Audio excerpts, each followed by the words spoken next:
Hey there, welcome to Unit 3, Lesson 4. Today, we are going to talk about one of my favorite topics to talk about. I took an entire course just on this one topic in college. I have to condense that down for you in basically about 15 minutes. But this is a really, really interesting topic, and I hope that you enjoy and get something out of the assignment that you'll be doing that goes along with it. So today, what we're going to be looking at is the Harlem Renaissance. We're focusing on looking at what African Americans during the 1920s are doing to try to reach out for that American dream. And we're going to start to see a lot of culture and art and literary works start to really influence Black Americans across the country. And a lot of that comes from the area of Harlem. So the first thing I want to talk before we get into talking about Harlem itself and the Harlem Renaissance is the Great Migration. So I need you to know that after, and you're already aware of this, we talked about the oppression that occurred with African Americans back at the beginning of Unit 2. So you know that things are not great. Things have not necessarily ended in the best of situations after Reconstruction comes to a close. And so, as a result of continued lynchings and discrimination and Jim Crow segregation laws, a lot of Black Americans in the South, which is obviously where most of them are living, are like, screw this. I need to get out of here. This place is not safe. This place is crazy dangerous. And so we start to witness what we know today, or what we call today, as the Great Migration. Now, we talked about migration before, the people moving, right, to different areas across the country. In this situation, what we're going to see is a large amount of African Americans moving from the South up to the North and out to the West. This begins in the 19 teens, especially during World War I, when some jobs become available, but it does continue on through the 1920s. And what we see is a lot of these African Americans moving to those large cities to be able to go and find jobs there. By 1930, over 20% of African Americans lived up north. That doesn't necessarily sound like a lot, but I need you to understand that is a huge movement of people. So one out of every five African Americans by 1930 doesn't live in the South anymore. And that's a pretty big number that happens very, very quickly. The movement itself of people brings about this whole new life and inspires attitude changes. People are starting to feel like maybe there's hope out on the horizon and things can get better. We start to see more of the belief of Black people in themselves, and being proud of their culture, using the phrase Black is beautiful. This kind of stuff really starts to come around at this time. With that being said, I need you to know that when they would leave the South and move into other areas, it is not as if they were not facing discrimination. It's not like everybody there was just a whole bunch of white people with open arms saying, oh, come on in. There was still going to be a lot of segregation. The Klan is still active in other areas than just the South. It would be hard at times for them to get jobs. When they did get jobs, they wouldn't be paid as much as white workers would. So you need to understand that everything doesn't flip and suddenly become magical, but it is better than living in the Jim Crow South, essentially. So we see a lot of people making this move. So right here, this woman is a famous author, literary author from the Harlem Renaissance. And her name is Zora Neale Hurston. And she has a quote here that she said about the Great Migration. So she says, some said goodbye cheerfully, others fearfully, with terrors of unknown dangers in their mouth. Others, in their eagerness for distance, said nothing. The daybreak found them gone. The wind said north.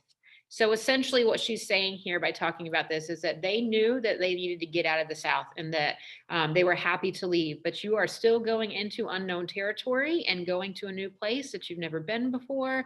And so there was still going to be some anxiety that came along with that.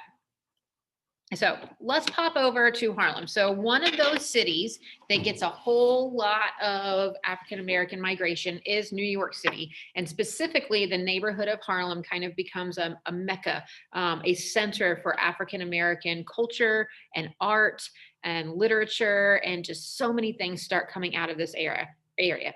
So this becomes the world's largest African American community. And there are almost 200,000 people living in this area by 1930. That doesn't mean, again, that when they got to Harlem, everything was great and they started living in the lap of luxury and like things were really great. You need to know that it's an urban area, so it was still suffering a lot of urban problems. So there was still going to be overcrowding. There was still high levels of unemployment. There was still high levels of poverty. So it wasn't that everybody went there and then like lived this perfect little happy life, but it started to be a place that inspired individuals to believe that they could do more. So that's what it was really notable for, that cultural inspiration that came out of it. So I want you to see here, here is a map, and you can see it says the growth of Black Harlem. So any of the white areas, the white boxes, are going to be white neighborhoods. And you can see by 1911, you know, this is where people were. By 1920, you can see the large amount of African American population that is growing. And then by the time we get to 1930, you can see it grow and get even larger. Now, again, this doesn't mean that they were not facing any type of discrimination. In fact, part of the reason that they would be able to move here and then spread out to these other areas is that there were a lot of white people who were upset about so many African Americans moving into these areas that they basically practiced what was known as white flight. And they were like, I don't want to live around a whole bunch of like Black people moving into the area. And so they left and moved to other places. But that did open up. Let me change that. Okay. But that did open up more space for people to move into the area. So white people were leaving as Black people were moving in and more. So it really got very, very large. So let's talk a little bit more about what we mean when we say Harlem Renaissance. So a Renaissance is a rebirth. This is a time that people gave it this nickname. I don't necessarily think it's the best nickname because of the fact that it's not really a rebirth. It's just a continued growth of culture. And now people are starting to pay attention to that culture. White people are starting to pay attention to that culture. And so it's not necessarily a rebirth of sorts, but this is the nickname that it was given. It was like we saw a new life for African American culture. Harlem becomes renowned for its very, very heavy concentration of the arts. So we're talking actors, artists, musicians, especially writers, lots and lots and lots of writers. And you'll see some of the literary work in your assignment today. So this guy right here, James Weldon Johnson, had this to say about Harlem, right? So he goes, Harlem, and keep in mind, I'm using his vernacular and the vernacular from the time period. So keep that in mind as I read it. Harlem is not merely a Negro colony or community. It is a city within a city. So it's a city, Harlem, within New York City, the greatest Negro city in the world. It is not a slum or a fringe. It is located in the heart of Manhattan and occupies one of the most beautiful sections of the city. So he's saying, look, it's not characterized, even though there was going to be poverty and some issues, it's not just like a degraded slum, horrible area to be.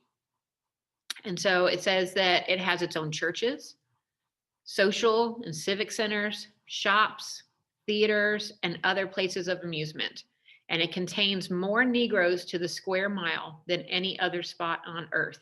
And you got to remember, these shops and theaters and things that are there, not only are they there for these Black Americans in the area, but they are owned and operated and run by Black Americans and employing Black Americans. And so it's really starting to thrive for the community at this time.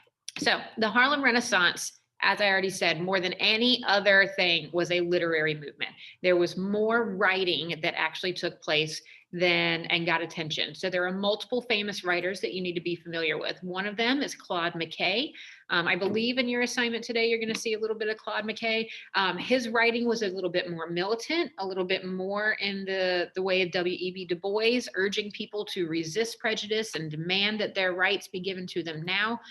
Langston Hughes, who was an amazing poet. I know you're going to read multiple poems by him. He wrote about the difficult lives of African Americans at this point. Zora Neale Hurston, who I mentioned just a minute ago, focuses on writing books about the life of the poor, including the life of poor Blacks in the South. And so as I said, like, I'm not going to go really deep into that right now because you're going to be doing that in your assignment today. Music was another big component of the Harlem Renaissance, especially jazz music, and getting people to start listening to this music. And then it kind of spreads from the Black community into the white community. And that what starts leading to like more acceptance. Slow, but it's happening. So some of the most famous musicians from the time period include Louis Armstrong, who's a famous trumpet player, Duke Ellington, who is another famous composer and singer, and Bessie Smith, who was a famous blues singer.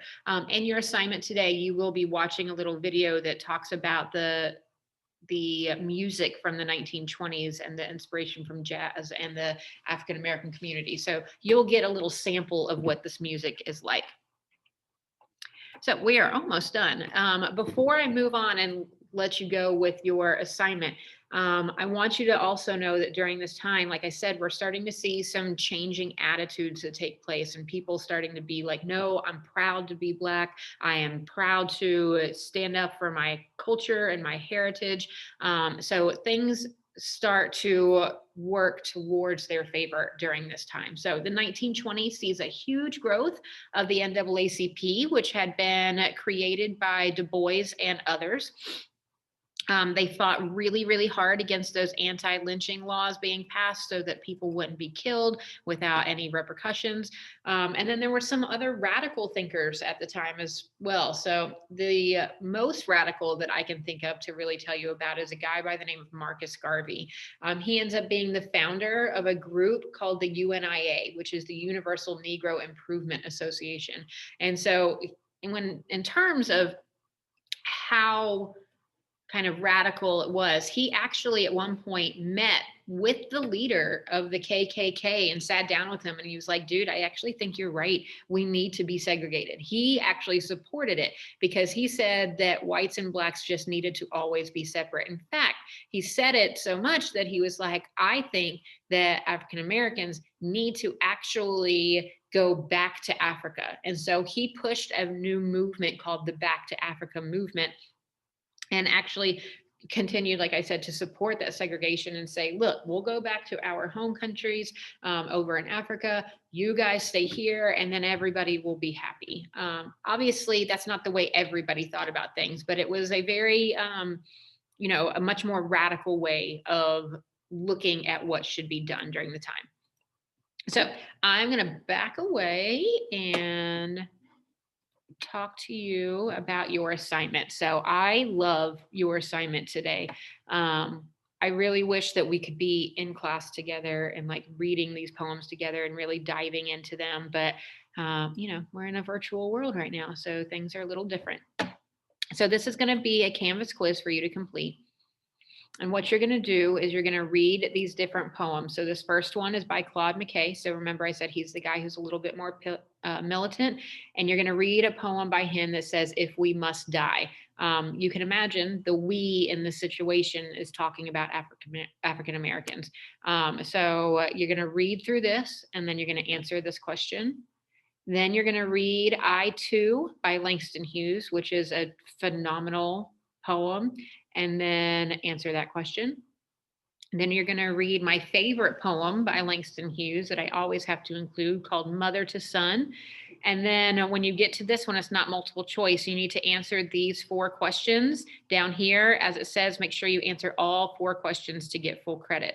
And then after that, you'll watch Music of the Harlem Renaissance and tell me which of the artists that was featured you liked the most and why.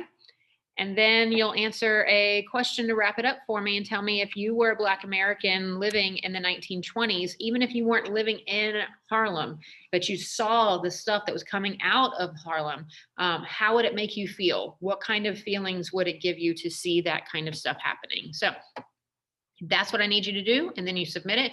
If you finish and you've got some extra time, make sure you keep working on your project. If you have any questions or concerns, reach out to me. You know how to get in touch with me, and I will see you tomorrow. Bye, y'all.